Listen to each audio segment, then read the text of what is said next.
오늘 제가 여러분들과 그 이야기 나눌 주제 덩어리는 이제 크게 이제 세 개 덩어리인데요. 하나는 이제 의료의 공공성이라고 하는 게 도대체 뭐냐. 발제 자료를 보니까 또 의료의 공공성에 대한 그 설명을 좀 이미 좀 들으신 것 같긴 한데, 저랑 같이 한번 좀 다시 한번 이게 정리를 해보시고요. 두 번째 여러분들과 이야기할 주제는 의료 공급 체계. 더 쉽게 이야기하면 우리나라 병의원 이야기입니다. 그리고 이제 세 번째는 오늘 뭐 좀 여러분들도 많은 관심을 가지시는 주제인 것 같은데, 그 의료 영리화 관련해서 좀 말씀을 드리려고 합니다.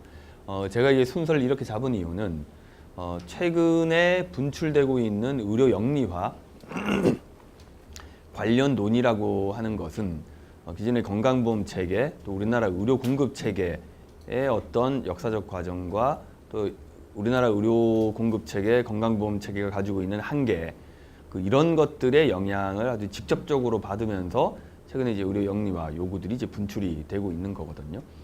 그래서 의료 영리화라고 하는 것을 이해하는 것도 이게 몇몇 수익 추구에 혈안이 된 몇몇 의료 공급자, 그리고 뭔가 좀 생각이 삐딱한 뭐 정부 관료, 혹은 뭐 MB 정부, 박근혜 정부가 들어와서 이게 뭐 예전에는 전혀 없던 것이 불쑥 튀어나온, 이렇게 이해를 하면 굉장히 단편적으로 이해를 하는 겁니다. 이건 우리나라 보건의료 체계의 그동안의 역사적 전개 과정, 또 말씀드렸던 현재 우리나라 보건의료 체계가 가지고 있는 그런 한계들, 이런 것들이 다 반영이 된 것이기 때문에 뭐 이런 이제 순서로 마지막에 이제 의료 영리와 관련된 말씀을 드리려고 합니다.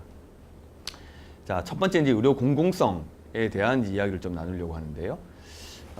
여러분들 자료를 보니까 말씀드린 것처럼 의료의 공공성에 대한 좀 개념 설명은 뭐 이미 이제 공유를 좀 한 것 같은데, 공공병원의 역할, 그리고 병원의 공공적 기능, 그러니까 병원이 뭔가 좀 공공적인 일을 한다, 또 병원이 공공적이어야 한다 라고 이야기를 할 때 그 어떤 것을 의미하는 거죠? 병원이 어떤 일을 하는 것이 이 공공적 기능을 수행하는 거고, 이 공공병원의 역할이라고 하면 주로 어떻게 생각들을 하시나요?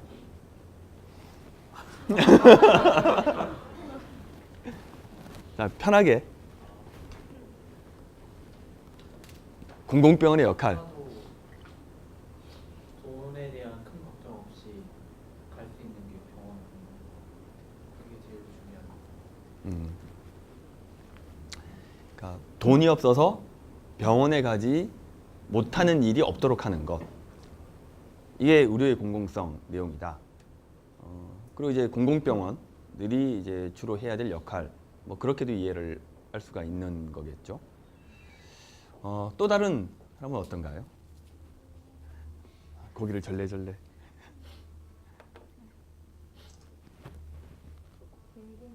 예, 공공병원의 역할. 또 병원이 뭔가 공공적 기능을 수행한다라고 했을 때는 어떤 걸 기대하는 거죠? 어떤 모습? 돈에 상관없이, 지역에 상관없이 지금 저희가 아까 토론에서 나왔던 지금의 병원들의 접근성의 문제도 되게 크잖아요. 그런 거 아무것도 없이 정말 아무런 차별 없이 누구나 아프면 똑같이 병원에 갈 수 있게끔 하는 역할.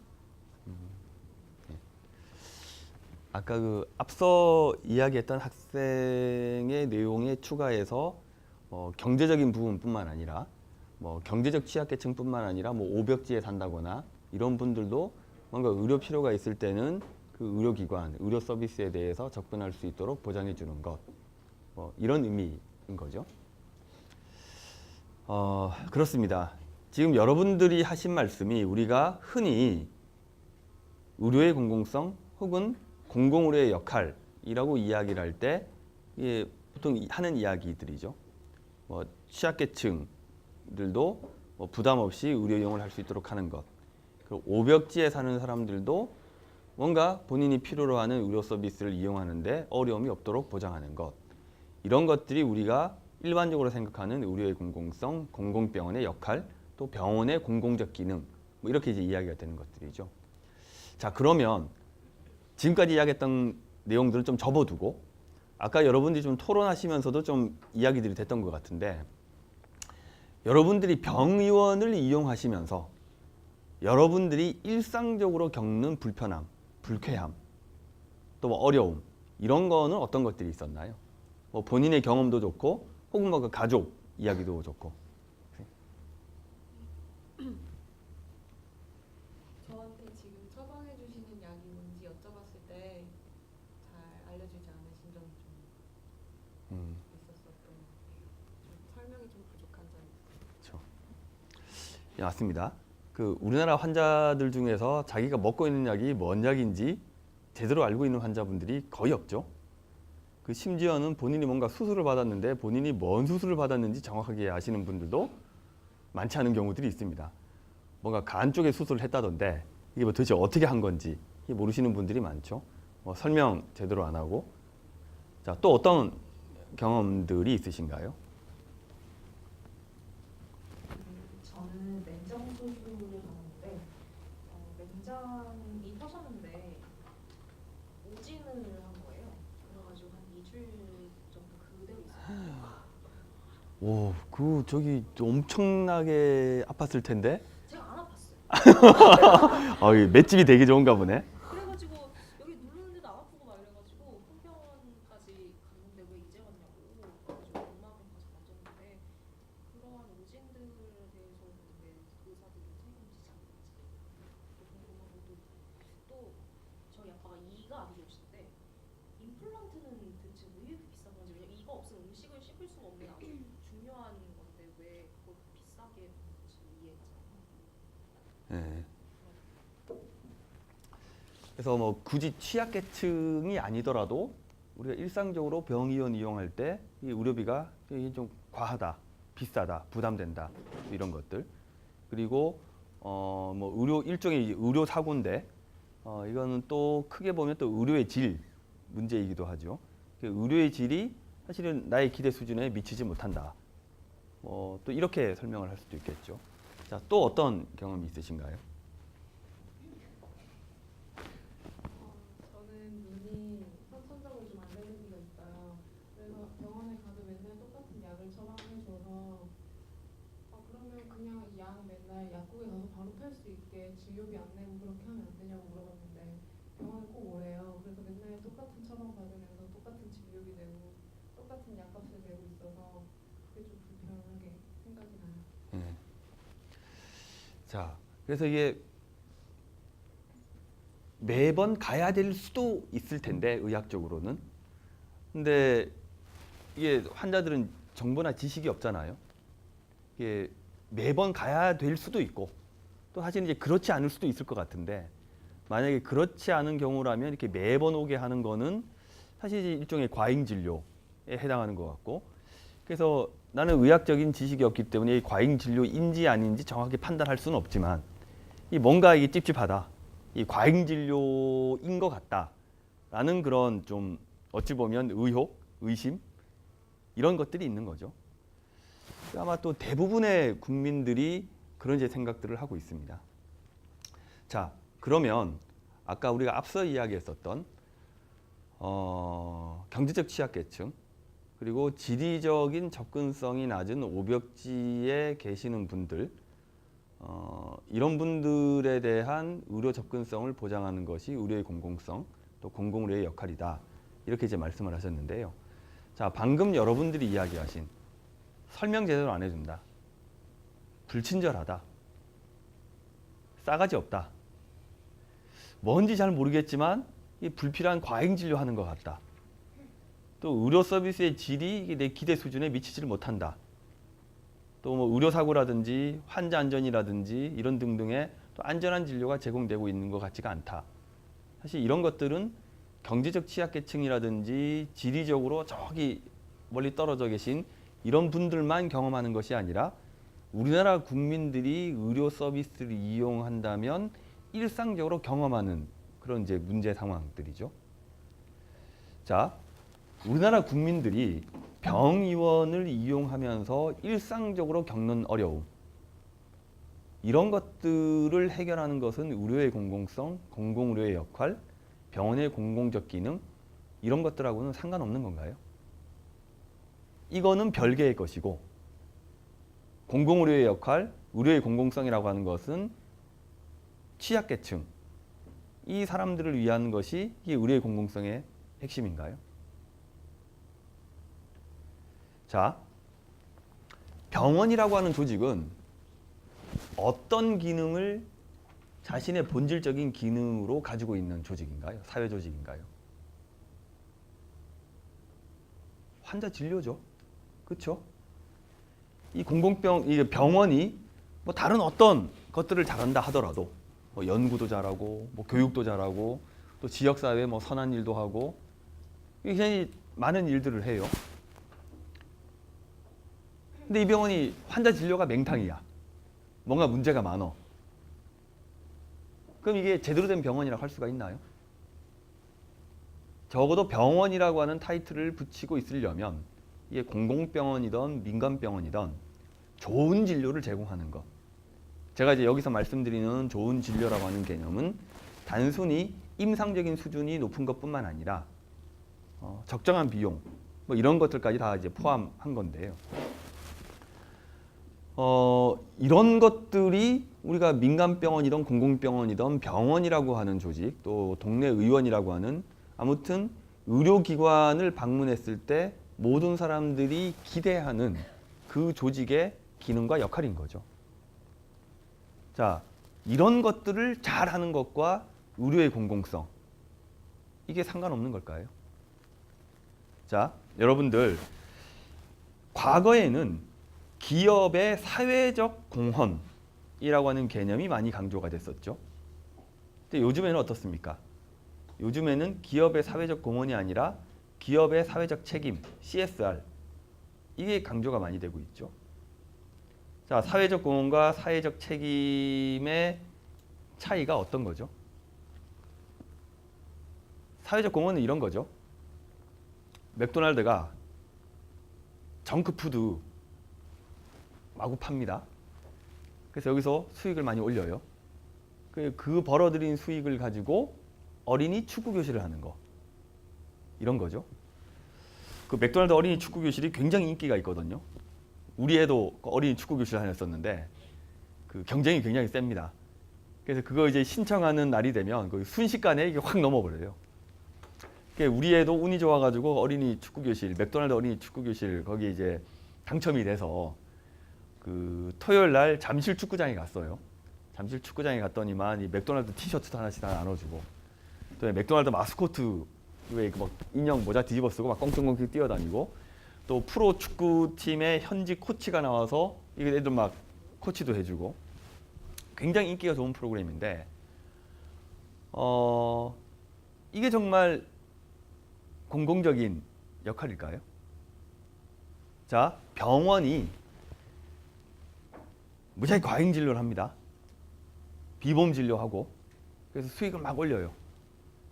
그래서 무의촌에 가서 무료 진료도 해주고 또 노인분들 모셔다가 뭐 백내장 수술도 해주고 뭐 수해가 났을 때 뭐 진료팀도 보내고 또 이런 활동을 잘 해요. 열심히 해요. 자, 이런 병원이 정말 공공적인 병원인가요? 자, 이런 것들이 과거에 이야기되었었던 사회적 공헌 개념이죠.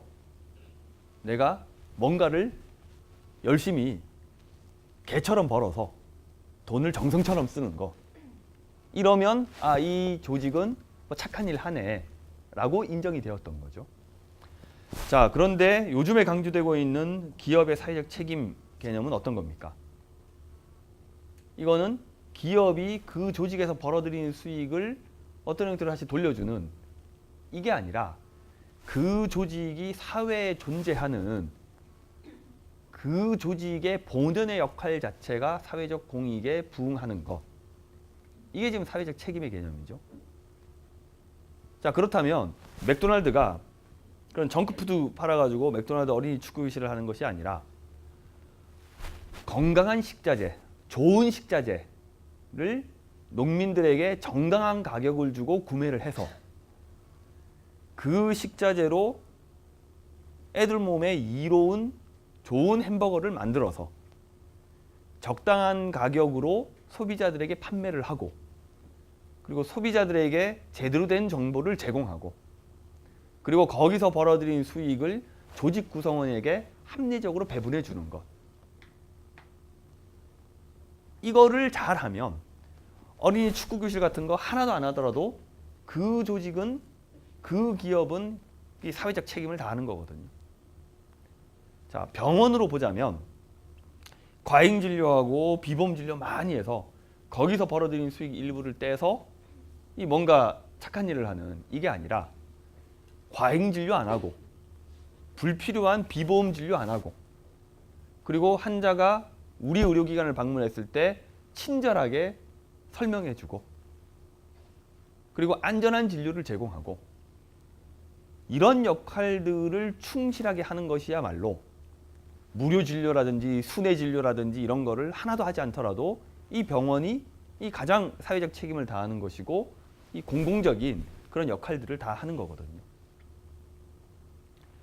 자, 그런 개념으로 보자면 제가 아까 여러분들한테 일상적으로 겪는 그런 불편함 이게 뭐냐라고 이제 물었을 때 물론 과거에 이제 중요하게 여겨졌던 취약계층 진료 이런 것들도 여전히 중요한 역할이긴 하겠지만 그거보다도 더 본질적인 병원의 공공적 기능 또 뭐 공공병원의 역할이라고 하는 것은 일반 국민들이 일상적으로 경험하는 의료 불편, 의료 불만을 해결해 주는 것 이것이 의료의 공공성의 핵심 개념이다 라고 이해를 하실 필요가 있습니다. 자, 과거에는 취약계층 진료가 자 이제 공공병원으로 좀 더 좁혀서 들어가 봅시다. 많은 분들이 공공병원은 어떤 역할을 해야 되냐 바로 튀어나오는 대답들이 취약계층 진료 이렇게 이제 이야기들을 많이 하십니다. 공공병원에 근무하는 직원들조차도 대부분 그렇게 대답들을 해요. 자, 취약계층 진료가 공공병원의 가장 본질적인 기능과 역할일까요?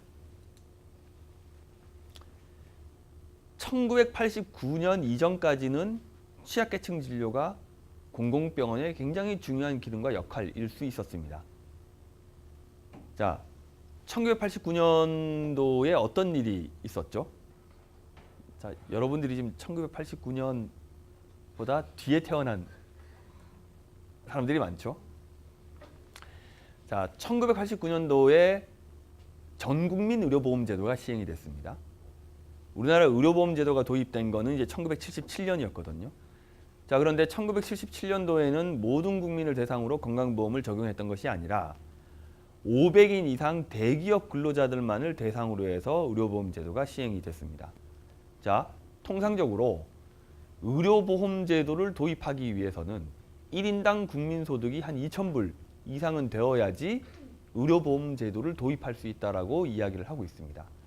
자, 의료보험제도라고 하는 게 본질적으로 어떤 건가요? 이거는 현재 발생하지 않은 위험, 하지만 미래에 발생할지도 모르는 위험에 대비하기 위해서 평소에 이 돈을 좀 내놓는 거잖아요. 출연을 해놓는 거잖아요. 그래서 나중에 혹여라도 뭔가 질병이 걸리면 그 풀링된 돈에서부터 이 의료비를 지원받는 이게 이제 건강보험, 의료보험제도의 이 경제적인 기본적인 개념이죠. 자, 그런데 1인당 국민소득이 2,000불이 안 되면 당장에 내 목구멍에 음식 사서 넘기는 것도 버겁다는 겁니다. 그래서 적어도 1인당 국민소득이 한 2,000불 이상은 되어야지 지금 당장에 발생하지 않은 미래의 위험을 대비하기 위해서 뭔가 돈을 좀 이렇게 내놓을 수 있는 이런 경제적 여력이 생긴다는 거거든요. 자, 그런데 1977년도에 우리나라 국민들의 1인당 소득이 채 1,000불이 안 됐었습니다. 980 뭐 몇 불인가? 뭐 그랬었거든요. 그러니까 의료보험제도를 도입할 만한 전체적인 소득 수준을 갖추지를 못했던 거죠.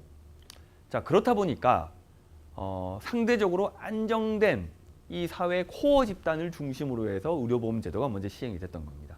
500인 이상 대기업 근로자, 그 다음에는 공무원, 교직원. 자, 의료보험의 원리로 보자면 이 코어 그룹이 아니라 마지널 그룹들이 의료보험제도가 훨씬 더 필요하죠. 경제적으로 안정된 집단들은 굳이 뭐 건강보험이 아니더라도 자기 돈 가지고 의료 이용을 할 수 있겠지만 이 마지널 그룹들은 그렇지 않잖아요. 그런데 말씀드렸던 것처럼 그 당시엔 우리나라 국민들의 소득 수준이 워낙에 낮았기 때문에 이런 마지널 그룹들은 의료보험 제도를 도입을 하려고 하더라도 의료보험료를 낼 돈이 없었던 거죠. 자, 그래서 500인 이상 대기업 근로자들부터 시작해서 순차적으로 의료보험의 적용 대상을 확대시켜 나갔던 겁니다. 그리고 1989년도, 그러니까 77년도부터 계산을 하면 12년 만에 전국민 의료보험 제도를 이제 시행하게 된 거죠. 이거는 전 세계에서 전무후무한 기록입니다. 최단기간 내에 전국민 의료보험 제도를 달성한 거거든요. 그래서 WHO 문서를 보면 우리나라가 12년 만에 전국민을 대상으로 의료보험 제도를 시행한 것은 전 세계에서 아웃스탠딩한 어치브먼트다. 독보적인 성과다라고 이야기를 하고 있습니다. 자, 사회보험 제도의 원조는 독일이죠. 비스마르크 때 이제 도입을 했죠. 이 원조 국가라고 할 수 있는 독일이 전 국민을 대상으로 의료보험 제도를 적용하는데 100년이 넘게 걸렸거든요. 자, 일본이 1920년대에 의료보험 제도를 도입을 했습니다. 아시아 국가에서는 이제 최초로 일본이 의료보험 제도를 도입을 했는데 일본이 전 국민을 대상으로 의료보험 제도를 확대하는데 36년이 걸렸거든요. 이것과 비교해 보면 뭐 12년만이라고 하는 것은 정말 빠른 시기에 전체 국민들 대상으로 의료보험 제도를 적용했던 거죠. 1980년대까지만 하더라도 의료보험증이 있는 집이 별로 없었습니다. 여러분들은 집에 대부분 다 의료보험증이 있죠. 저희 아버지는 한국전력에 다니셨거든요. 공기업, 이거 아주 대기업이었죠. 그래서 저희 집에는 보험증이 있었습니다. 그래서 80년대 제가 어렸을 때 그 기억을 해보면 그 동네에서 그 보험증 있는 집이 몇 집 없었기 때문에 애들이 병원에 갈 일이 있으면 다른 집에서 우리 집으로 보험증을 빌리러 왔었습니다. 왜냐하면 이 보험증 없이 가면 그 당시 돈으로 10,000원 이상 감기나 배탈이나 이런 거 가지고 이 동네 의원에 가서 약까지 타고 이러려면 이 10,000원 이상이 들었었거든요. 요즘에 감기나 배탈, 뭐 고혈압, 당뇨 이런 거 가지고 동네 의원 가고 약국에 가서 약 타는데 뭐 한 5,000원 이런 정도면 해결이 되죠. 그래서 우리 집에 와서 보험증을 빌려가면서 이제 애를 교육을 시키는 거죠. 너는 이제부터 이름이 이진석이다. 그래서 병원에서 이진석 하면 예 하고 대답해. 라고 이제 자기 애를 교육을 시켜가지고 이제 동네 의원에 데려갔던 거예요. 자, 그러니까 1980년대까지만 하더라도 보험증 있는 집이 그렇게 많지가 않았고, 그러니까 당연히 질병이 있는 사람들도 의료기관에 접근하기가 굉장히 힘들었던 거죠. 자, 이런 시기에는 공공병원이 그런 저소득계층, 또 보험증이 없는 사람들을 대상으로 해서 적극적으로 서비스를 제공하는 것, 이런 것들은 굉장히 중요한 자기 역할로 이제 인정이 될 수가 있었던 거죠. 자, 그런데 1989년도에 전 국민을 대상으로 의료보험 제도가 시행이 됐습니다. 모든 국민들이 보험증이 있어요. 그리고 보험증이 없는 최하위 3%는 의료급여가 이제 적용이 되고 있죠. 물론 전국민 의료보험 제도가 시행됐음에도 불구하고 저소득계층은 의료 서비스에 대한 접근성이 여전히 제한되어 있습니다. 심지어는 본인 부담이 없다고 하는 의료급여 환자조차도 그렇죠. 의료급여 수급자조차도 이 서비스 이용에 제한이 있죠. 왜냐하면 비급여 때문에 그런 거죠. 그렇죠?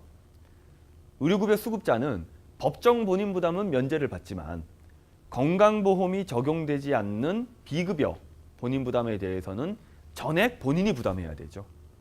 상급 병실료라든지 또 얼마 전까지 최근에는 뭐 이게 보험 적용이 되고 있지만 뭐 CT니 초음파니 MRI니 이거 뭐 어떤 고급 서비스가 아니라 뭔가 질병을 진단할 때 필수적으로 소요되는 이런 것들까지도 건강보험 적용이 안 됐었거든요. 그러니까 의료급여 수급자조차도 이 비급여 본인 부담을 전액 본인이 부담했어야 됐기 때문에 이 감당을 할 수가 없었던 거죠. 또 저소득계층 같은 경우도 마찬가지죠. 그래서 전국민 의료보험이 시행되고 있는 현재 상황에서도 저소득계층의 의료 접근성의 제한은 여전히 있습니다. 그리고 상대적으로 이 공공병원은 비보험 진료도 적게 하고 또 똑같은 비보험 진료도 가격이 더 싸죠. 그러니까 이런 것들 때문에 주로 저소득계층들이 아직까지도 공공병원을 많이 찾고 있습니다. 자, 그런데 이런 상황이 지금까지 계속된 이유는 이 건강보장제도의 보장성 자체가 취약하기 때문에 이런 문제들이 발생하고 있는 거거든요. 자, 우리나라 전체 인구 중에서 절대 빈곤층이 한 몇 프로나 되나요? 절대 빈곤층이 한 7, 8% 되죠. 여기에다가 상대 빈곤층까지 포함하면 전체 인구의 한 15% 정도가 이게 빈곤층으로 분류가 되죠. 자, 그런데 의료급여 수급자는 전체 국민의 3% 정도밖에 안 되죠. 자, 상대 빈곤층은 그렇다 손치고 국가가 공식적으로 인정한 절대 빈곤층조차도 이 의료급여 제도가 다 포괄을 못하고 있는 거예요. 그래서 의료급여 수급자의 범위가 지나치게 이게 제한되어 있는 것. 그리고 건강보험의 보장성 수준이 낮아서 이 건강보험이 적용 안 되는 비보험 항목들이 너무나 많은 것. 이런 것들 때문에 이 과중한 의료비 부담이 계속되고 있는 거죠. 자, 그런데 건강보장제도의 보장성을 지속적으로 강화해야 된다. 여기에 대해서는 지금 누구도 부정하고 있지 않죠. 뭐 진보적인 정치 세력은 말할 것도 없고 보수적인 정부에서조차도 이 건강보험의 보장성 강화에 대해서는 다 동의를 하고 또 정책을 추진하고 있지 않습니까? 예를 들면 이번에 박근혜 정부에서도 4대 중증질환을 중심으로 해서 보장성을 강화하고 있죠. 그래서 4대 중증질환에 대해서는 뭐 비급여를 대거 급여 영역으로 이전을 시키고 또 지금까지 과중한 의료비 부담을 야기시켰던 선택진료비라든지 상급병실료, 환자간병 이런 것들을 급여 영역으로 끌어넣거나 이제 공식화하는 이런 정책들이 추진이 되고 있습니다. 보수 정부조차도 그런 거죠. 그리고 박근혜 정부조차도 지금 의료급여 수급자가 너무 제한적이다. 이런 것들을 좀 확대를 시켜야 된다. 뭐 이런 상황에 대해서는 기본적으로 동의를 하고 있는 거거든요.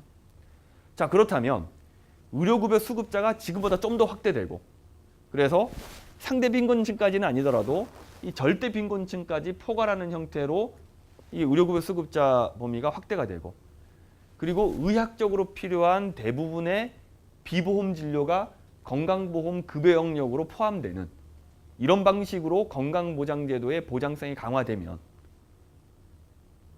환자 입장에서는 심지어는 저소득층 환자도 민간병원을 가나 공공병원을 가나 아무런 차이가 없어지게 되는 거죠. 의료비 부담 측면에서는. 자, 지금은 이제 지방의료원에 대한 뭐 지역 주민들의 불만이 상당히 많죠. 그렇지 않은 공공병원들도 있지만 대다수의 적십자 병원이라든지 지방의료원에 대해서는 이 지역 주민들이 아, 저 병원은 저기 저소득층이나 가는 병원 뭐 이렇게 인식을 하는 경우들이 이제 많지 않습니까? 그리고 취약계층들도 상대적으로 비용 부담이 좀 저렴하니까 이 공공병원을 이제 많이 찾고 있는 거죠. 뭔가 서비스의 질이나 이런 데 좀 불만이 있다 하더라도.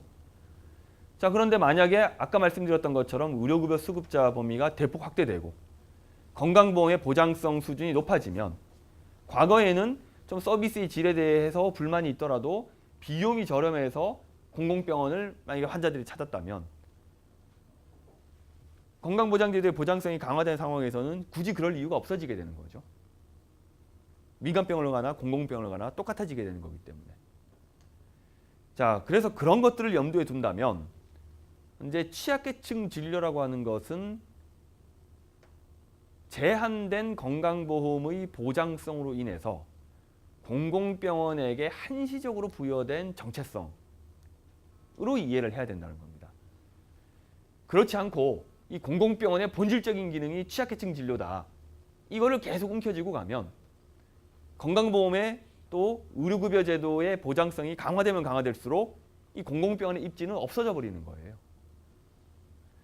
그래서 이런 의료의 공공성 개념을 말씀드렸던 것처럼 일반 국민들이 경험하는 이런 이제 보편적인 의료 이용 과정상의 불편함과 불만 이런 것 방식으로 포괄적으로 이해하는 것이 굉장히 중요하다는 겁니다.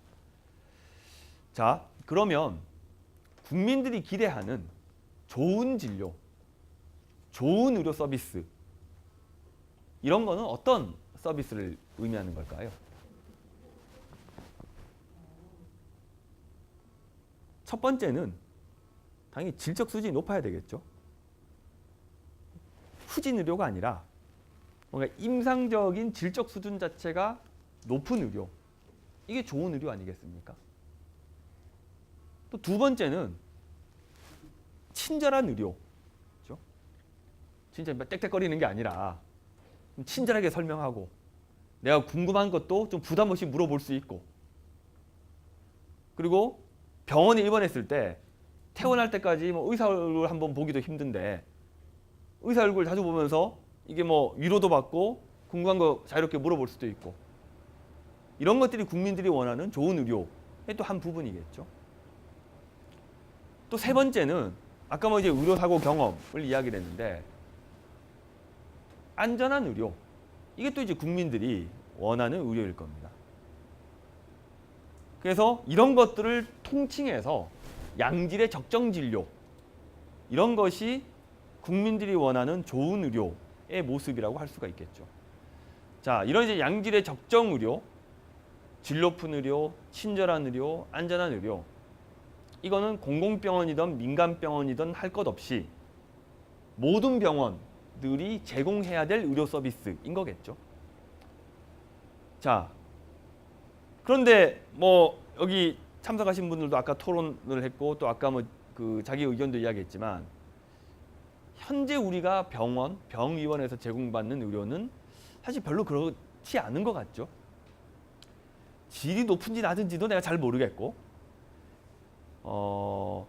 친절한 의료가 아닌 것은 확실한 것 같고 그리고 안전한 의료 이거도 뭔가 이제 뭐 저기 수술 부위를 바꿔서 수술한다거나 환자가 뭐 죽어나간다거나 이러면 세상에 알려지지만 세상에 알려지지 않은 환자조차도 모르고 지나가는 경미한 의료 과오 이런 것들이 굉장히 흔하거든요. 뭐 약 바꿔준다든지 그리고 이 환자한테 검사를 해야 될 게 아닌데 이 환자 끌고 내려가서 검사를 한다든지 이런 경우들은 굉장히 흔하게 발생합니다. 또 여기에 대한 불안감들이 또 다 있는 거죠.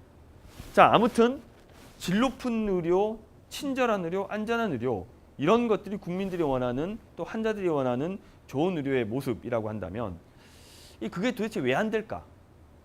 그 이유가 뭘까? 자, 첫 번째. 유독 우리나라 의사들과 의료기관들은 돈벌이에 혈안이 돼 있어서. 두 번째. 유독 우리나라는 의사가 되는 사람들이 어려서부터 싹수가 노란 싸가지 없는 사람들 중심으로 의사가 돼서 그런 건지. 자, 그런데 뭐 저기 세상 사는 게 뭐 유별난 게 있겠습니까? 어떤 세상이든 사실 비슷하죠.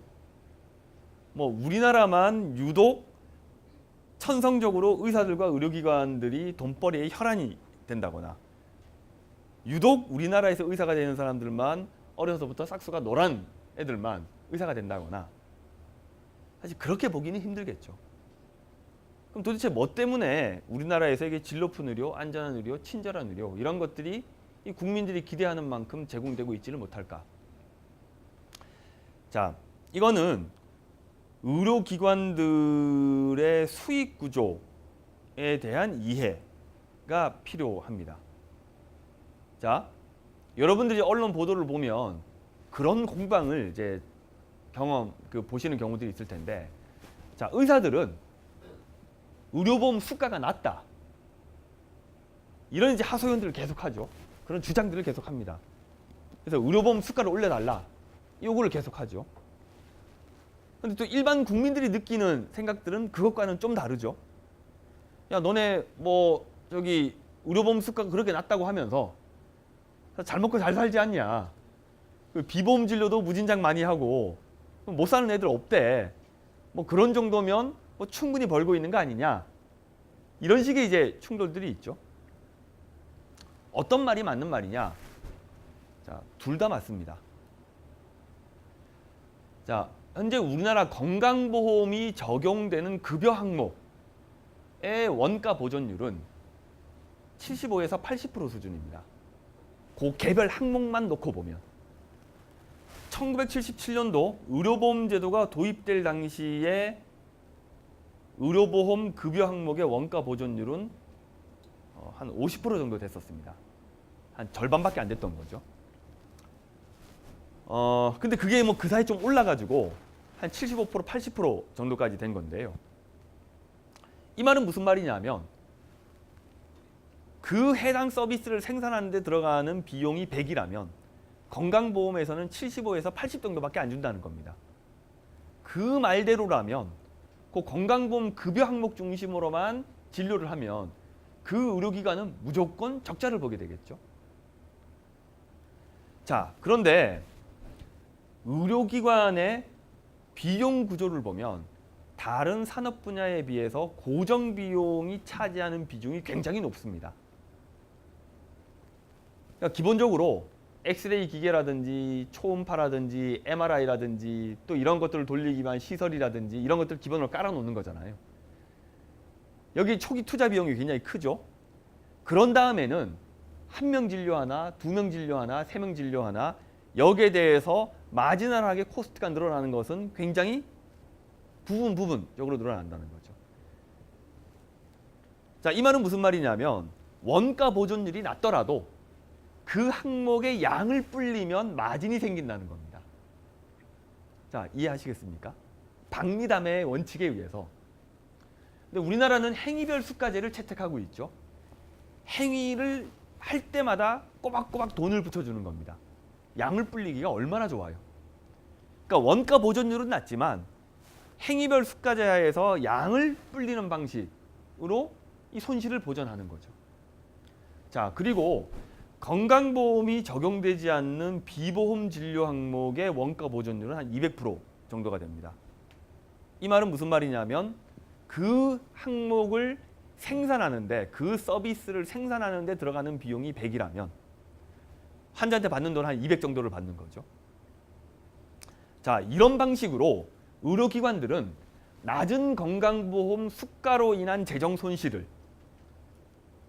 박리담회식으로 양을 불리고 원가 보존율이 괜찮은 비보험 진료를 적극적으로 제공하는 방식으로 그 손실을 보전해 왔다는 겁니다. 이게 1977년 의료보험 제도가 시작되면서부터 지금까지 의료기관들의 수익 구조로 고착화가 돼 있거든요. 그러니까 이거는 어찌 보면 개별 의료기관들 입장에서 뭐 개별 의료기관들이 노력을 한다고 해서 피할 수 있는 게 아닌 의료기관 입장에서는 하나의 구조적으로 주어져 있는 그런 조건이라는 겁니다.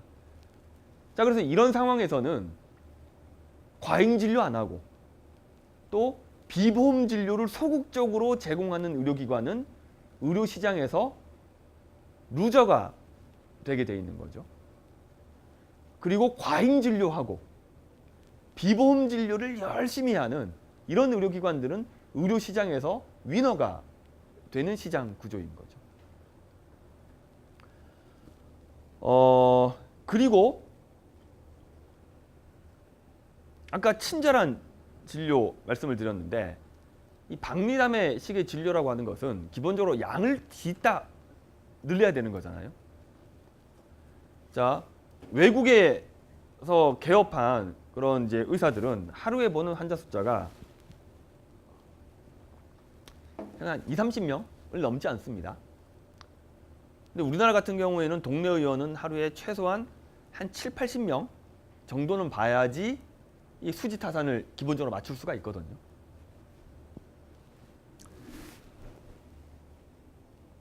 이게 병원에 가면 의사들 왔다 갔다 돌아다니시는 걸 보면 엄청나게 분주하고 바쁘게 막 돌아다니잖아요. 그래서 뭐 1년차, 2년차들이 주로 이제 주치의를 하는데 요즘에도 그런 것 같은데 보통 레지던트 1년차가 되면 100일 당직이라고 하는 게 있거든요. 이 말은 무슨 말이냐면 1년차가 되고 난 다음에 100일 동안은 병원 밖에 못 나갑니다. 병원 안에서 먹고 자고 하는 거예요.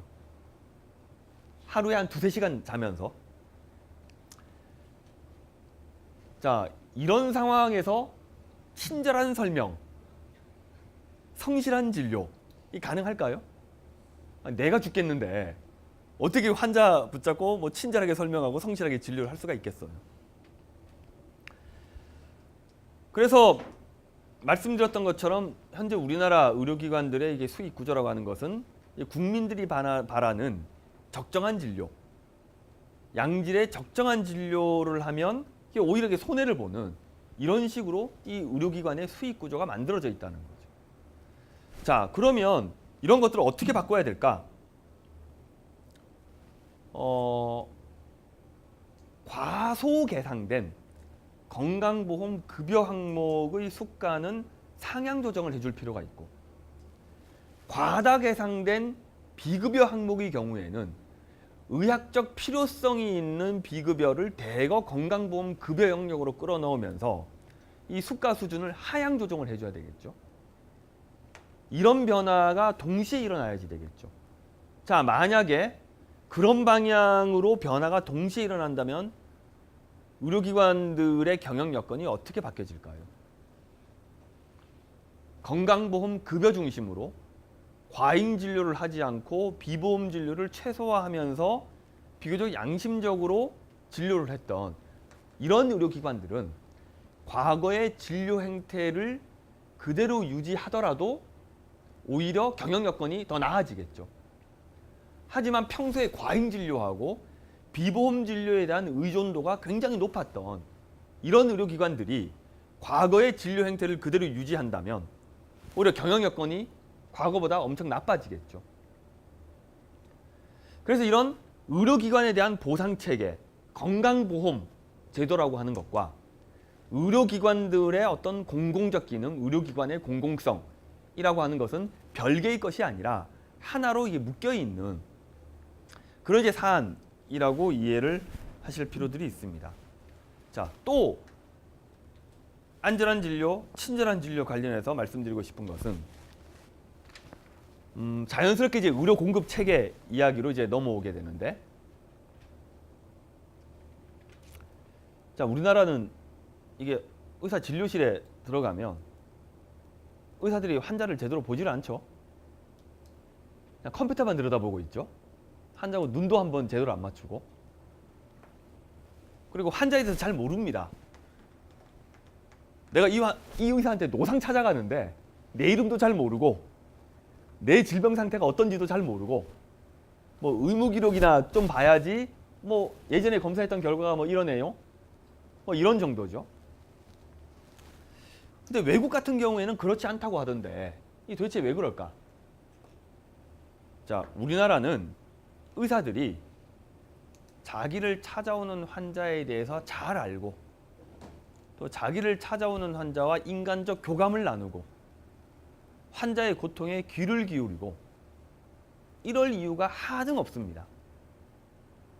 자, 왜냐하면 우리나라는 의료기관에 대한 선택권이, 환자의 선택권이 무제한적으로 보장이 돼 있잖아요. 자, 의사 입장에서는 오늘은 이 환자가 나를 찾아왔어요. 근데 다음번에 아팠을 때도 또 나를 찾아올 건가?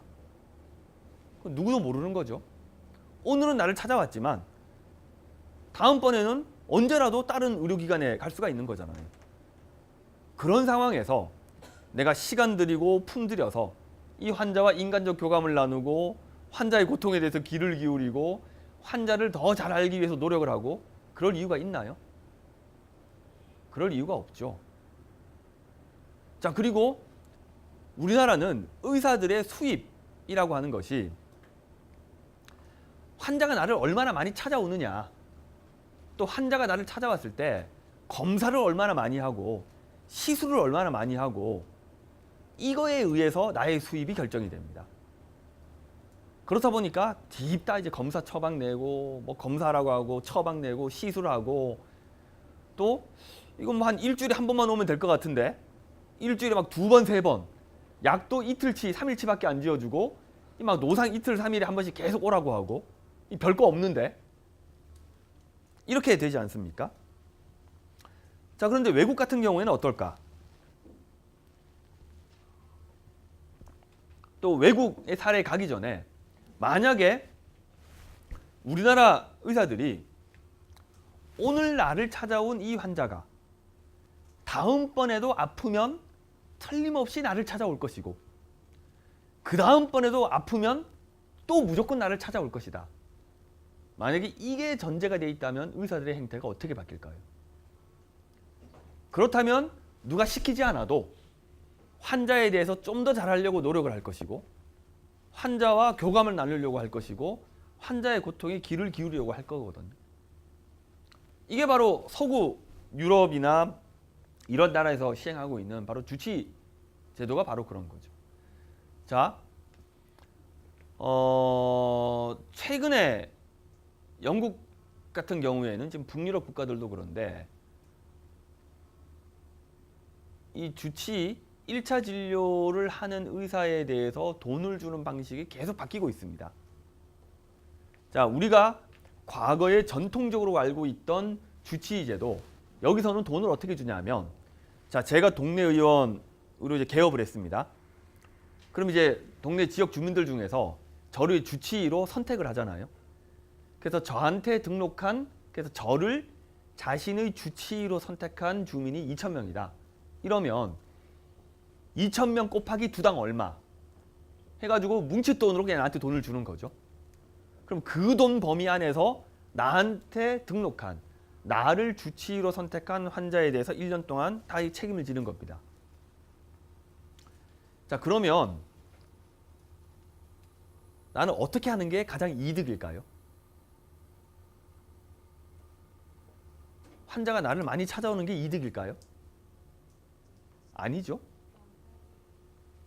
이미 돈은 받아놓은 건데. 그렇잖아요. 두당 얼마씩 해가지고.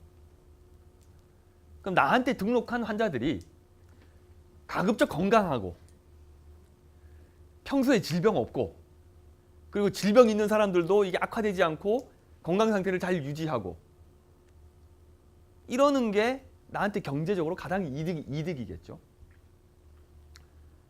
자, 이런 것 때문에 그 유럽에 있는 의사들은 자기한테 등록한 환자한테 전화 걸어서 건강 상담도 해주고 예방 접종 안 맞은 환자의 그 자기 등록 환자에 대해서는 계속 막 일주일 간격으로 의사가 직접 전화해가지고 야, 너 예방 접종 받아야 되는데 그 시기 지났는데 왜 안 받냐 계속 잔소리하고 왕진하고 담배 피우는 환자한테 계속 구박하고 술 끊으라고 하고 계속 그런 노력들을 하는 겁니다. 이 의사들이 천성적으로 선해서 그러는 것이 아니라 경제적으로 그러는 것이 자신들에게 가장 이득이 되기 때문에 그러는 거거든요. 자, 그런데 거기에 더 나가서 요즘에는 돈을 어떻게 주고 있냐면 과거처럼 두당 얼마 이런 식으로 돈을 주는 거는 전체 개업의사 수입에서 거의 절반 수준으로 그 비중이 줄어들었습니다. 나머지는 어떻게 주고 있느냐. 자, 저를 주치의로 선택한 2,000명의 환자 중에서 고혈압 환자가 1,000명입니다. 이 1,000명의 고혈압 환자 중에서 혈압을 정상 범위로 유지하고 있는 환자 비율이 몇 프로인지. 나한테 등록한 당뇨 환자가 500명인데 이 500명의 환자 중에서 혈당을 정상 범위로 유지하고 있는 환자 비율이 몇 프로인지. 이걸 평가해가지고 돈을 주고 있습니다. 이 비중을 계속 늘려나가고 있습니다. 자, 이렇게 되면 의사들이 어떻게 움직일까요? 수단과 방법을 가리지 않고 환자의 혈압과 혈당을 잡기 위해서 노력을 하겠죠. 전화도 하고 잔소리도 하고 당뇨 환자 식단 관리 못하면 식단 교육시키고 쌩 난리를 치는 거죠. 자, 우리나라는 동네 의원 의사나 의료기관이나 그 의료기관에서 진료를 받는 고혈압 환자, 당뇨 환자 이런 환자들이 자기 혈압을 얼마나 잘 관리하는지 자기 혈당을 얼마나 잘 관리하는지 이것은 의료기관의 수입과는 아무런 상관이 없습니다. 말씀드렸던 것처럼 의료기관의 수입과 상관이 있는 것은 이 환자가 나한테 얼마나 많이 찾아오냐, 내가 비싼 검사 처방 얼마나 많이 했냐, 비싼 시술 얼마나 많이 했냐, 이것만이 의료기관의 수입과 상관이 있지 환자가 실제로 자기 질병을 얼마나 잘 관리하는지 자신의 질병 문제를 어떻게 잘 해결했는지, 이거는 의사들의 수입과는 아무런 상관이 없다는 거예요.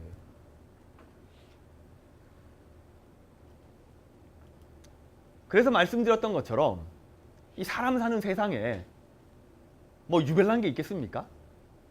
그런 나라는 시스템이 질 높은 진료, 친절한 진료, 안전한 진료, 이런 것들이 가능한 방식으로 시스템이 만들어져 있다는 겁니다.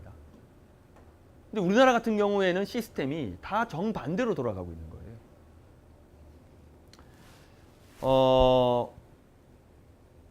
좋은 의료 제도라고 하는 것은 어떤 제도일까? 나쁜 의료 제도는 어떤 게 나쁜 의료 제도일까? 좋은 의료 제도는, 그래서 의사들 입장에서 이야기하자면 내가 특별히 선한 의도를 가지고 있는 게 아니라 그냥 남들 하는 대로 그냥 하는데 이게 사회적 공익에 부응하고 바람직한 것으로 평가를 받는 제도, 이거는 좋은 의료 제도겠죠. 이거는 의료 제도뿐만 아니라 복지 제도 같은 경우도 마찬가지겠죠. 내가 특별히 뭐 선한 의도를 가지거나 내가 좀 도덕적으로 고결하거나 그래서가 아니라 그냥 다른 사람들 하는 대로 하는데 이 공익에도 부응하고 바람직한. 자, 나쁜 의료 제도는 어떤 걸까? 내가 특별히 악한 의도를 가지고 있는 것이 아니라, 이게 뭐 대다수의 의사들, 내가 좀 환자 등 후려쳐가지고 내가 뭐 세게 돈 벌어보겠다, 이런 아주 독한 마음을 가지고 있는 의사들이 전체 의사들 중에서 얼마나 될까요? 물론 일부 의사들은 그런 의사들이 있겠죠.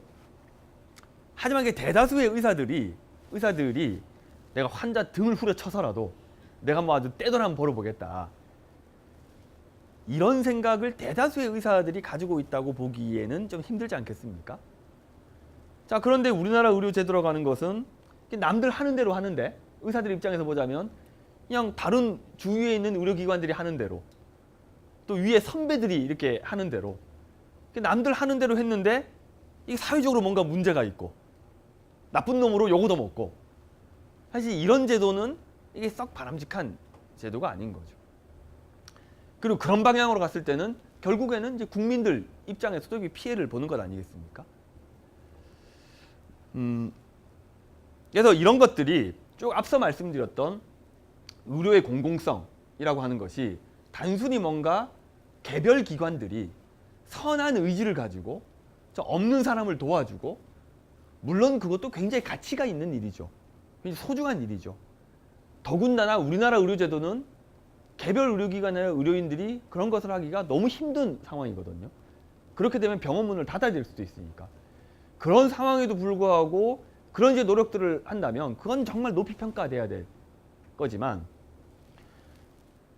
이게 의료의 공공성이라고 하는 것은 그런 어떤 개별 의료기관, 개별 의료인의 선의, 희생, 이런 것이 아니라 말씀드렸던 대다수의 의료기관들이 그런 양질의 적정 진료를 할 수 있도록 제도적인 개선을 이뤄내는 것, 제도적으로 뒷받침되는 것, 이런 것들이 의료의 공공성을 보편화하는 데 있어서 굉장히 중요한 그런 이제 과제라고 할 수가 있습니다. 의료의 공공성 이야기를 쭉 하면서 이제 건강보험 제도 이야기까지 같이 말씀을 드렸는데요. 자, 의료 공급 체계 이야기를 좀 짧게 말씀을 드리겠습니다. 자, 우리나라의 의료기관들이 많을까요? 적을까요? 자, 많다. 자, 적다. 자, 1인당, 국민 1인당 병상수는 우리나라가 OECD 평균의 1.5배입니다. 1990년대까지만 하더라도 우리나라의 병상수는 OECD 평균보다 낮았습니다. 자, 이제 PPT 자료를 아마 PDF로 떠서 다 배포를 할 텐데, 요 PPT 자료에 그 통계들이 다 있거든요. 어쨌든 90년대까지만 하더라도 우리나라 의료기관들 병상수는 OECD 평균보다 낮았고, 또 수급 분석을 해보면 공급이 수요에 미치지를 못했었습니다. 근데 90년대 동안 계속 가파르게 증가하면서 2000년대 초반을 경과하면서 OECD 평균을 뛰어넘었어요. 그리고 수급 분석에서도 공급이 수요를 추월하기 시작했습니다.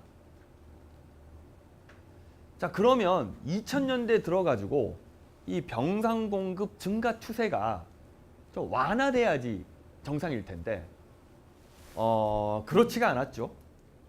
2000년대 들어서 이 공급 증가 추세가 전혀 꺾이질 않고 계속 올라갔습니다. 자, OECD 회원국 중에서 급성기 병상수가 늘어나고 있는 국가는 한국이 유일합니다. 모든 국가들이 병상수가 계속 줄어들고 있어요. 단위 인구당 병상수가. 한국만이 유일하게 병상수가 늘고 있습니다. 그것도 엄청나게 가파르게. 자, 그런데 2000년대 이후에 이 병상이 지속적으로 이렇게 늘어났는데 이 병상 공급 증가를 어떤 기관들이 주도를 했느냐. 자, 언론 보도를 보면 대형 병원들이 몸집을 불리면서 병상 공급을 주도한 것처럼 많이 언급이 되고 있습니다. 사실일까요? 서울대병원, 아산병원, 삼성병원, 서울성모병원, 세브란스병원 이런 대형 병원들이 2,000병상, 2,500병상 거의 매머드 규모로 몸집을 불리면서 우리나라 병상 공급 증가를 주도하고 있다. 사실이 아닙니다. 그거는 그 병원들이 몸집이 커서 눈에 잘 띄어서 그런 거예요. 착시 효과입니다. 2000년대 들어서 늘어난 병상의 80%가 300병상 미만의 평균 110병상, 120병상 내외의 중소형 병의원에서 다 공급이 된 겁니다. 50병상짜리, 70병상짜리, 100병상짜리, 150병상짜리 그런 아주 자잘자잘한 병원. 이런 병원들이 2000년대 이후에 늘어난 병상의 80% 이상을 차지하고 있거든요. 자, 그리고 방금 말씀드렸던 거는 이제 증가한 것에서 얼마나 그런 병원들이 차지하고 있는지를 말씀드렸던 거고요. 현재 존재하는 전체 병상에서 현재 공급되고 있는 전체 병상에서 그런 300병상 미만의 평균 120, 130병상 내외의 그런 병원들이 현재 공급되어 있는 전체 병상의 또 80% 이상을 차지하고 있습니다. 우리나라 병상 공급 구조는 철저하게 중소형 병의원 중심으로 병원이 공급되고 있는 겁니다. 자, 이게 유럽 국가들하고 비교를 해보면 정확하게 반대예요. 유럽 국가들은 공급되는 병상의 80% 이상이 300병상 이상의 웬만큼 덩치를 갖추고 있는 병원들이 전체 공급 병상의 대부분을 차지하고 있습니다. 우리나라와는 정확하게 반대죠. 유럽 국가 같은 경우에는 도대체 왜 그럴까? 왜 최소한 300병상 이상 되는 병원 중심으로 해서 병상이 공급되고 있을까? 그 정도가 돼야지 병원이 병원 역할을 할 수 있기 때문에 그런 거거든요.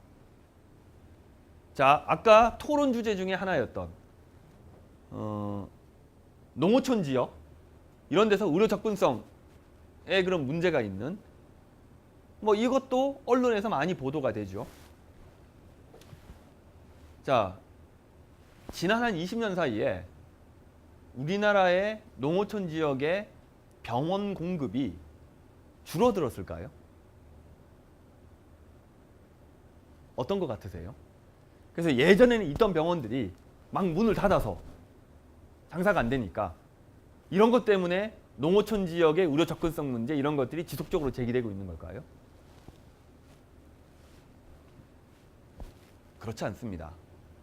지난 20년 사이에 농어촌 지역의 의료기관 공급은 폭발적으로 늘어났습니다.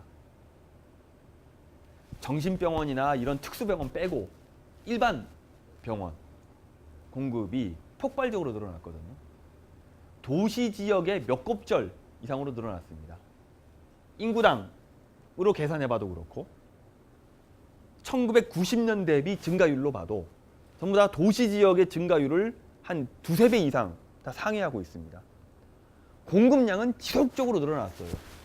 그런데도 불구하고 옛날에는 농어촌 지역에서 그래도 뭐 크게 불만이 없었던 것 같은데 요즘 들어가지고 계속 이런 농어촌 지역에서 도무지 의료 이용 못하겠다, 불안하다 이런 이야기들이 지속적으로 제기되는 그 이유가 뭘까? 제가 바로 앞서 말씀드렸던 농어촌 지역에 공급되는 병원들이 대부분 70병상짜리, 80병상짜리, 90병상짜리 그런 병원들이라는 겁니다. 도시 지역은 주로 300병상, 뭐 이런 사이즈 좀 되는 병원들, 웬만큼 규모를 갖춘 병원들 중심으로 이제 공급이 쭉 되었죠. 자, 한 70병상짜리 병원을 보면 여기에 이제 갖추고 있는 진료 과목은 이렇습니다. 내과, 그래서 내과 의사 한 2명 정도. 또 농어촌 지역에 뼈 부러지는 환자들 많으니까 뭐 정형외과, 또 일반외과 정도는 기본으로 가야 되니까 일반외과.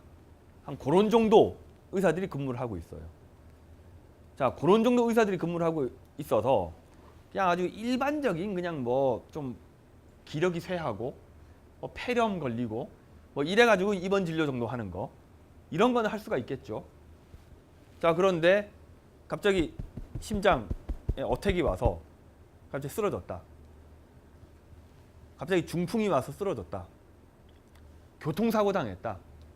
또 노인 환자들 폐렴으로 입원했다가 상태가 나빠지면 또 바로 막 중환자실로 들어가야 되고 이런 상황들이 계속 벌어지고 있잖아요. 고령화가 또 계속 진행이 되고 자, 70병상짜리, 80병상짜리 이런 병원들이 자잘하게 있는데 어떤 지역은 막 3개, 4개 이렇게 쭉 있는데 이런 환자들이 70병상, 80병상짜리 병원에 갔을 때 제대로 된 치료를 받을 수가 있을까요?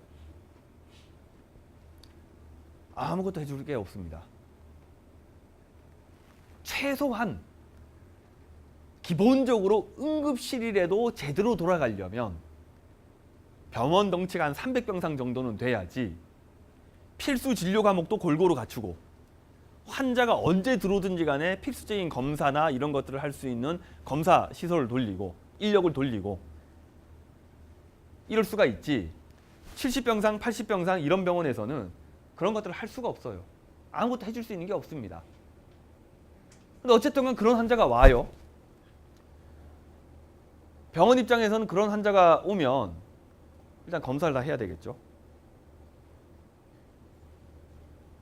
그래야지 병원에 수입이 생기잖아요. 병원에서 해줄 수 있는 건 없지만 검사는 또 다 합니다. 그래서 뇌혈관 터지셨네요. 도시에 있는 큰 병원으로 가세요. 얼마 전에 왜 드라마 제목도 골든타임 뭐 이런 게 있었잖아요. 자, 급성 심근경색 환자나 뇌졸중 환자 같은 경우에는 30분, 1시간 이내에 막힌 데를 뚫어줘야 되거든요. 그래서 대형 병원으로 가면 EKG만 보고 심전도만 보고 이게 바로 떴다라고 하면 바로 시술실로 들어가서 막힌 데를 현장에서 보면서 바로 뚫어요. 이래야지 30분, 1시간 안에 막힌 데를 뚫어주고 죽을 사람을 살릴 수가 있잖아요. 자, 그런데 시골 지역에 있는 이런 병원들 검사 다 하고 한두 시간 걸리죠. 터지셨네요. 막히셨네요. 저 시내에 있는 큰 병원으로 가세요. 앰뷸런스 타고 또 길바닥에 또 1시간 깔고 이렇게 되면 이게 환자가 살 수가 없는 거죠. 그래서 농어촌 지역으로 의료기관의 공급이 지속적으로 늘어나고 있음에도 불구하고 이 농어촌 지역에 거주하는 주민들의 불만은 이 수그러들지 않고 계속 늘어나는 거죠. 옛날에는 기대 수준이 높지가 않았기 때문에 그냥 병원이 있는 것만 해도 그냥 감지덕지 했었는데 지금은 농어촌 지역에 사시는 분들의 눈높이가 엄청 높아졌죠. 이분도 거의 도시 지역, 대도시에 있는 그런 이제 수준의 의료 서비스를 원하는 거잖아요. 이런 분들 입장에서는 현재 농어촌 지역에서 공급되고 있는 이 의료 서비스의 질적 수준 이게 성에 차지를 않는 거죠. 결국 농어촌 지역의 의료 접근성 문제는 의료기관의 여부, 의료기관의 과하다 부족하다 이 문제가 아니라 결국 그 해당 의료기관이 환자에게 제공하는 의료 서비스의 질의 문제인 겁니다. 이 질적 수준을 충족시키고 있지를 못한 거거든요. 자, 아무튼 2000년대 들어서 계속 가파르게 올라 병상이 증가하면서 의료기관들은 계속 이제 과잉 경쟁을 하게 되는 거죠.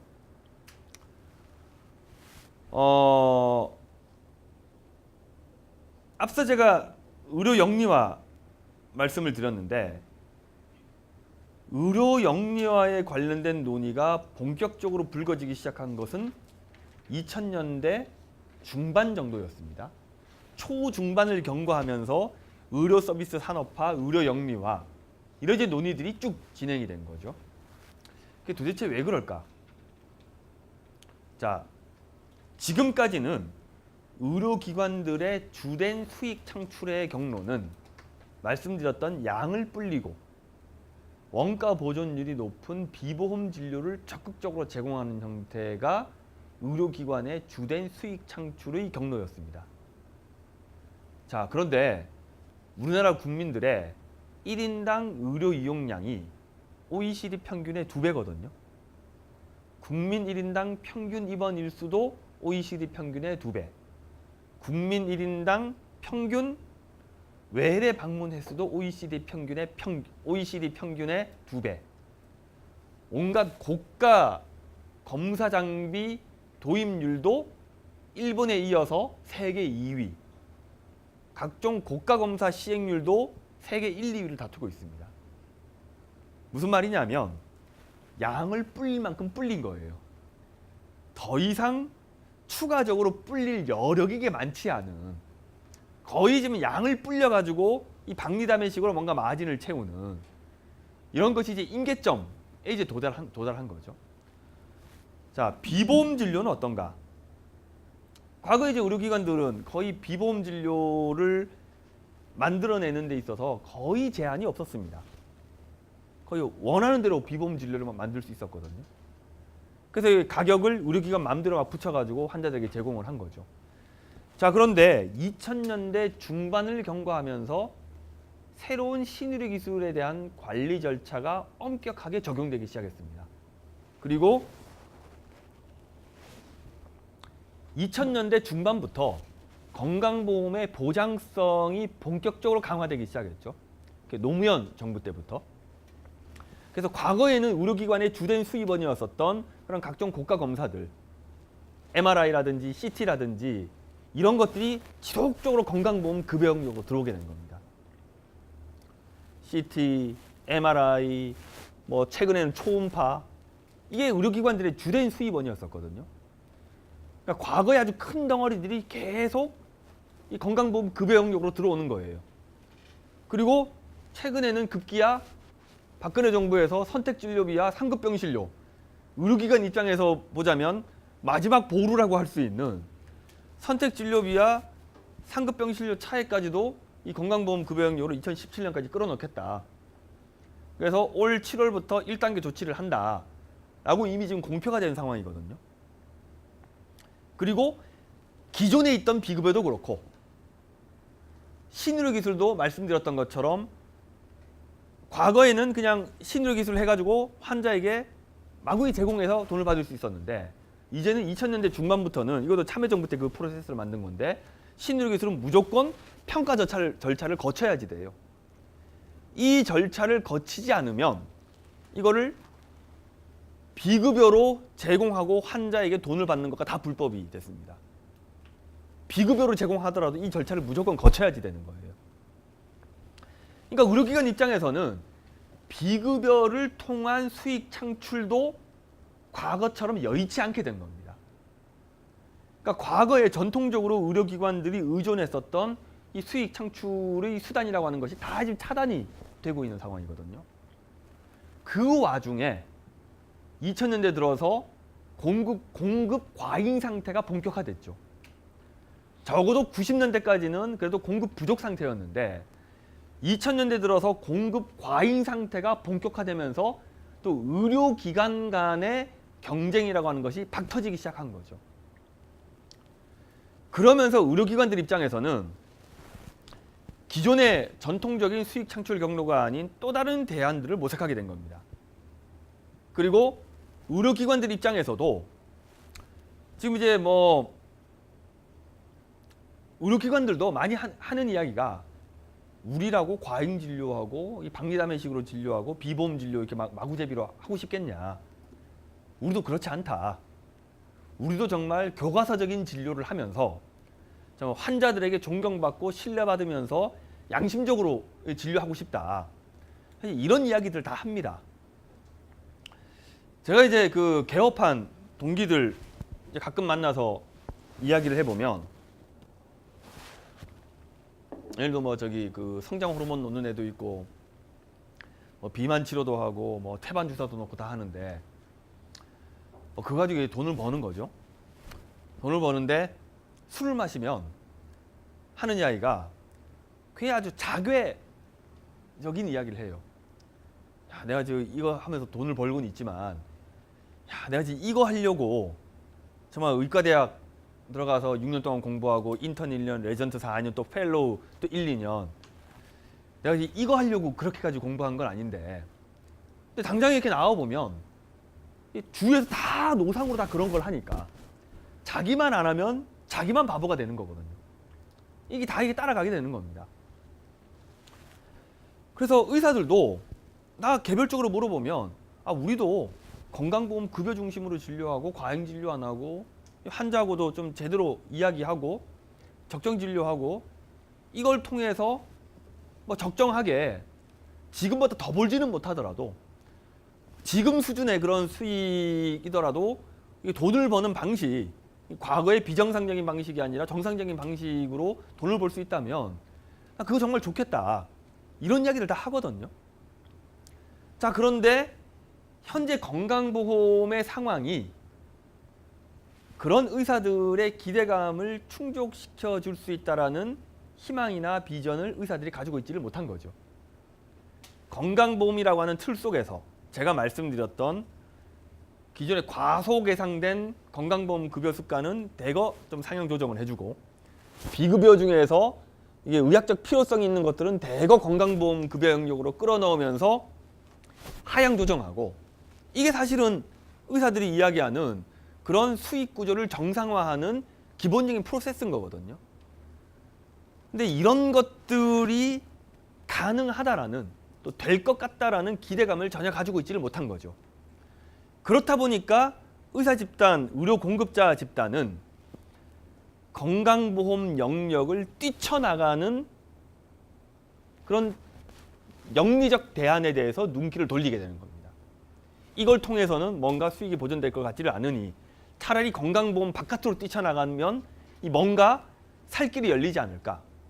이러면서 나온 것들이 영리의료법인, 민간의료보험 활성화, 영리적 부대사업 범위 확대, 의료법인의 자법인 허용, 건강관리 서비스, 이런 등등이 다 그 맥락에서 나온 거죠. 그래서 제가 드리고 싶은 말씀은, 이게 의료 영리화라고 하는 것을 모두에도 아까도 말씀드렸던 것처럼 몇몇 생또라이들이 정신이 헷가닥해가지고 돈벌이의 혈안이 돼서 이 뭔가 드라이브를 거는 것으로 이해를 한다면 그거는 굉장히 안이한 판단이라는 겁니다.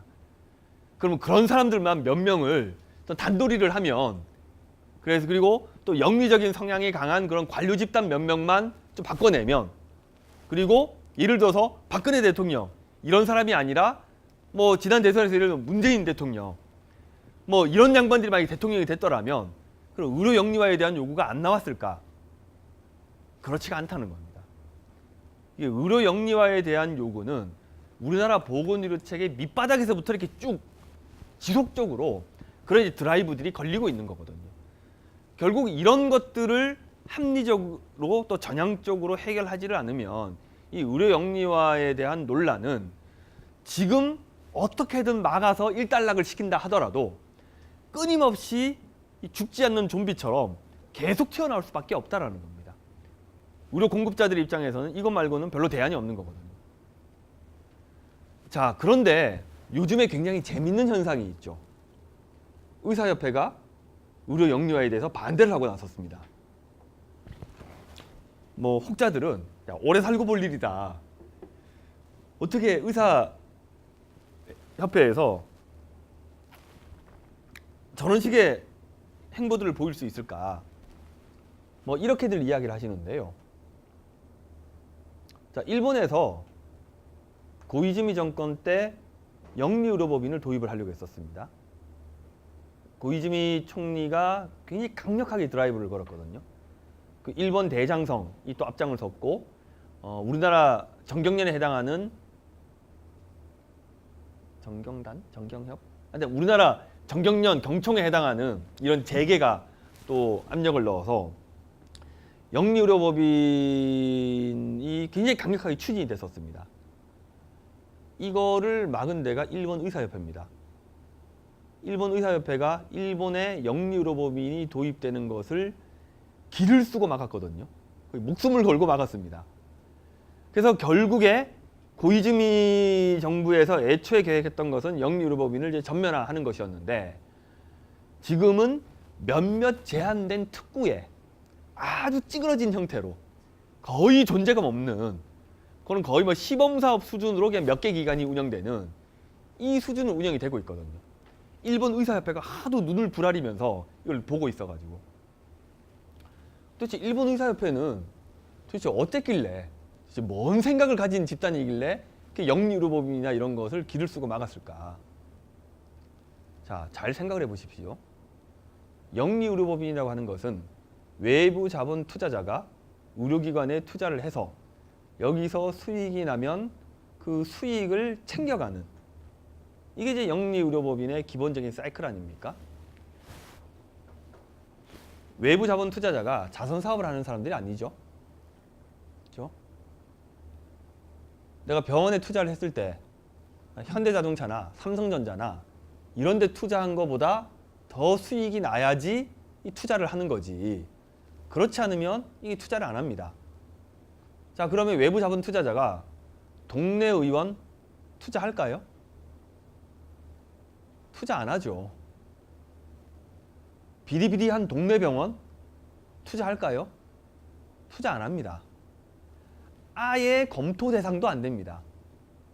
외부 자본 투자자가 투자를 하는 대상 병원은 지금도 잘 나가고 앞으로도 잘 나가고 고수익을 남겨줄 수 있는 이런 의료기관들 중심으로 투자를 하지.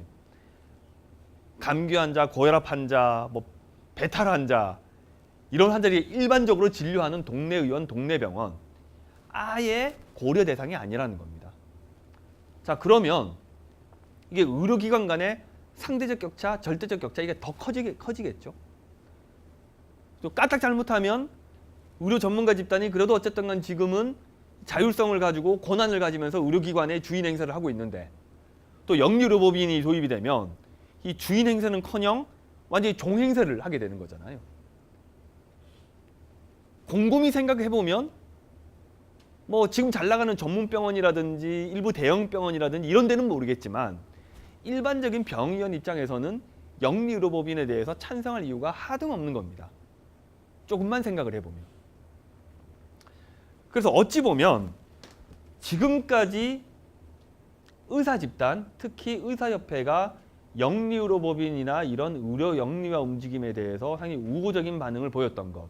이것은 워낙에 현 제도 하에서 뭔가 활로가 만들어질 기미가 보이질 않고 현 제도에 대한 불만과 불평이 워낙에 크다 보니까 이걸 하면 그래도 뭔가 활로가 뚫리진 않을까라는 막연한 기대감, 또 기존 제도에 대한 불만의 표출 이런 것으로 사실 이게 거기에다 이제 기대감을 걸었던 거지. 실제 경제적인 이해관계만 엄정하게 놓고 보자면 실은 현재 의사협회가 취하고 있는 그런 입장이 자신이 포괄하고 있는 대중의 경제적 이해관계를 가장 잘 반영하고 있는 그런 입장이라고 볼 수가 있는 거죠. 자, 일각에서는 자, 쟤네들이 저렇게 하는 것은 수가 올리기 위해서다 라고 이야기를 합니다. 그건 당연한 거죠. 자, 노동자들이 임단투를 하죠. 노동자들이 임단투를 하면서 여러 가지 요구 조건들을 겁니다. 여러 가지 요구 조건들을 걸지만 임금 인상률이 타결되면 그냥 다 정리가 되죠. 그렇죠? 이거는 경제적 존재로서 뭔가 집단적인 행동을 할 때 경제적 이해관계, 경제적 의도를 가지는 것은 당연한 거죠. 자, 의사 집단의 수익을 결정하는 가장 중요한 요인은 건강보험 수가입니다. 그러면 이 의사 집단이 뭔가 정치적 액션, 사회적 액션을 할 때 자기 대중의 경제적 이해관계를 대변하는 의료보험 수가를 염두에 두고 이런 것들을 이제 목적으로 하는 것. 그리고 이것에 덧붙여서 의료 영리화 반대, 뭐 이런 이제 것들을 하는 것. 사실 이거를 의료보험 수가를 요구하거나 기대한다는 것 자체가 문제라고 할 수는 없는 거죠. 그렇다면 이 노동자들 임금 인상률을 걸면서 이렇게 투쟁을 하는 노동자들의 투쟁도 다 이제 문제가 있게 되는 거죠. 여기서 문제 제기를 할 수 있는 부분은 이들이 기대하는 수준이 사회적으로 용인할 수 있는 수준을 넘어서는 거냐, 너무 과하냐, 과하지 않냐, 이런 부분들은 지적을 분명히 할 수 있겠죠. 하지만 뭐 수가 인상 이런 것 자체를 염두에 둔 것, 뭐 이것만을 이제 문제 삼는 것은 지금 너무 나간 게 아닌가라고 이제 생각을 하는 거고요. 그래서 의사협회가 이제 의료 영리화 반대에 대한 그런 입장들을 보이고 있는데 언젠가 절충을 하겠죠. 제 느낌으로는 언제까지도 못 갈 거고 한 2, 3주 상간에 아마 절충이 이루어지지 않을까라고 이제 생각을 하는데 그런 절충이 이루어진다 하더라도 소위 말하는 지금까지 의료 영리화 정책에 대해서 비교적 우호적인 반응을 보였었던 이런 이제 의료 공급자 그 조직들이 의료 영리화가 어떤 영향을 낳을 것인지 그리고 나에게 어떤 영향을 미칠 것인지 여기에 대해서 뭔가 제대로 된 숙고를 하고 이게 뭐 중간에 절충을 하더라도 이런 것들을 공개적인 입장으로 이제 밝힌 것 이런 것들의 의미는 뭐 그거 자체대로 좀 평가를 해줄 필요가 있지 않을까 뭐 그렇게 생각을 합니다. 사실 의료 영리화 최근에 진행되고 있는 의료 영리화 정책에서 문제가 되고 있는 것이 뭐 의료기관의 뭐 합병 허용이라든지 의료법인의 뭐 자법인 허용이라든지 또 영리적 부대사업 범위 확대라든지 사실 이제 개별 사안 하나하나별로 또 토론해야 될 내용들도 이제 많이 있겠습니다만 사실 그런 개별 사안들은 여러분들이 자료 검색을 조금만 해보시면 이게 어떤 방향으로 흘러가는 건지 이게 어떤 영향을 야기할 것인지 여기에 대한 이제 내용들은 충분히 찾아보실 수가 있거든요. 그래서 제가 뭐 오늘 좀 짧은 시간 동안에 뭐 그런 이야기를 미주알 고주알 이야기하는 것보다는 현재 이제 불거지고 있는 의료 영리화라고 하는 것이 의료 영리화에 대한 논의가 어떤 맥락에서 제기되고 있는 것인지 또 그 기반은 뭔지 여기에 대한 좀 이해를 갖추는 것이 여러분들이 이제 개별 사안을 이해하는 데 있어서도 좀 도움이 되실 것 같아서 뭐 그거 중심으로 이제 말씀드렸던 거고요. 제가 이제 애초 계획은 아주 제가 앞에서 말씀드린 내용은 짧게 하고 좀 질의응답 뭐 이걸 좀 많이 하려고 했었는데 이야기를 하다 보니까 이제 굉장히 많이 길어졌네요. 그래서 뭐 제가 오늘 좀 미처 하지 못한 이야기라든지 또 제가 이제 말하면서 뭐 수치 언급하면서 막 이야기했었던 것들은 대부분 PPT 자료에 이제 포함이 돼 있거든요. 그래서 그런 좀 상세한 내용들에 대한 정보는 아마 여러분들 PDF 형태로 배포할 요 자료들을 좀 참조하시면 되겠습니다. 그래서 이런 정도로 일단 뭐 제가 앞에서 말씀드리는 내용은 마치도록 하겠습니다. 예, 감사합니다.